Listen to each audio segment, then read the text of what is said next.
ভাষাং স্বাহা ওম হ্রিং অগ্নয়ে স্বাহা ওম হ্রিং গুরবে স্বাহা।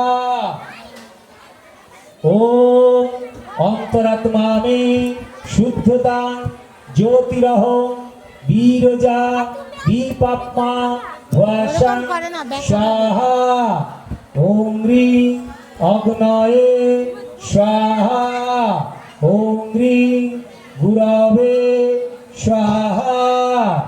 ওম পরমাত্মা মে শুদ্ধতা জ্যোতিরহ বীরজা দীপাত্মা ভাষাং স্বাহা ওম হ্রিং অগ্নয়ে স্বাহা গুরবে স্বাহা।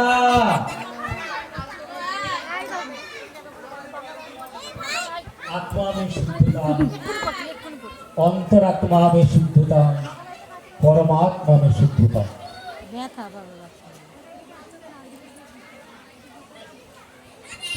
আমাদের ভিতরে আত্মা আছে, তাই আমরা কথা বলতে পারছি, কাজ করছি, সমস্ত কিছু করছি।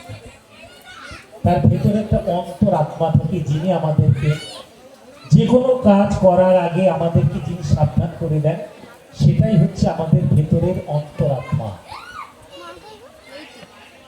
অন্তরাত্মার কাজ হচ্ছে আমাকে সাবধান করে দেওয়া।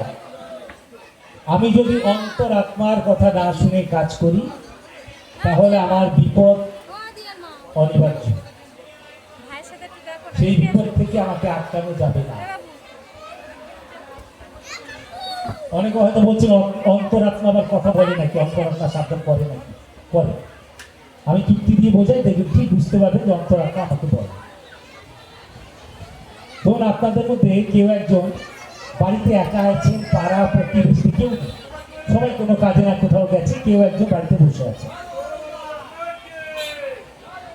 তো সেখানে সেই বাড়িতে হঠাৎ একজন হত দরিদ্র, যাকে বলি আমরা হত দরিদ্র বলি তো, অর্থাৎ যার কিছু নেই, না তার পরনে জামা কাপড় আছে, না তার খাবার আছে, এইরকম একটা লোক যদি আসে আপনার কাছে, আপনি কি করবেন?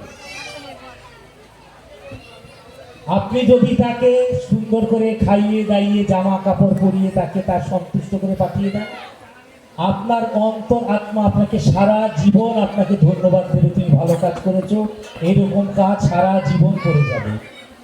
কথা ঠিক না ভুল? ঠিক তো? ঠিক তার উল্টোটা, তার উল্টোটা যদি করেন, তার আসার সঙ্গে সঙ্গে তাকে দূর করে তাড়িয়ে দেন, এই গায়ে গন্ধ, নোংরা, ফের ওখান থেকে, অন্তরাত্মা আপনাকে সারা জীবন তিরস্কার করবে যে তুমি অন্যায় করেছো, এই কাজ ওই অন্যায় জীবনে তুমি করবে না, এটাকে শুধরানোর চেষ্টা করো। হয় এরকম হয় আপনাদের? অন্তরাত্মা বলে এরকম? এটাই হচ্ছে অন্তরাত্মা। অন্তরাত্মার কথাটা না শুনে আমরা কি করে কাজ করে ফেলি। কাজ করার পরে যখন বিপদে পড়ি, তখন বাবার কাছে ছুটে এসে বলি, তুমি তো বলেছিলে বিপদে পড়লে তোমার কাছে আসতে, কিন্তু তার আগে বাবাকে সাবধান করে দিলেন এই কাজটা করো না, সেটা কিন্তু একবার ওরা মাথায় রাখলাম না, সব দোষ বাবার ঘরে চাপিয়ে দিলাম। বাবা বলেছিল। পরমাত্মা যার ইচ্ছের বিরুদ্ধে গাছের একটি পাতাও নড়ে না, সেই পরমাত্মার ইচ্ছেতে আমরা এখানে যারা সবাই বসে আছি বা আমার কথাগুলো যারা শুনছি, তারা কি সবাই আমরা একই জায়গার লোক? নিশ্চয়ই না।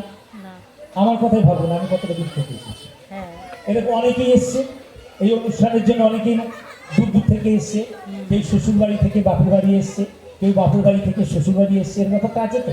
তাহলে এটাও নির্ধারিত তার ইচ্ছাতে, অর্থাৎ পরমাত্মার ইচ্ছাতেই সেটা হয়, আর তারই ইচ্ছাতে আমরা সবাই আজকে একত্রিত হয়েছি। এই সময়টাও নির্ধারণ করা ছিল, কারণ কমিটির টাইম দিয়েছিল 12টা, তাই তো? কাগজে হয়তো 12টায় লেখা যায়, আমি দেখিনি কাগজ। তো আমাদের এখন কটা বাজে?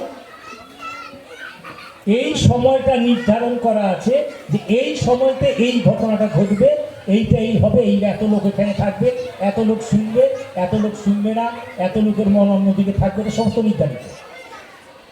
এটাই হচ্ছে পরমাত্মার কাজ। চল পরের পরের মন্ত্রে যাই। ও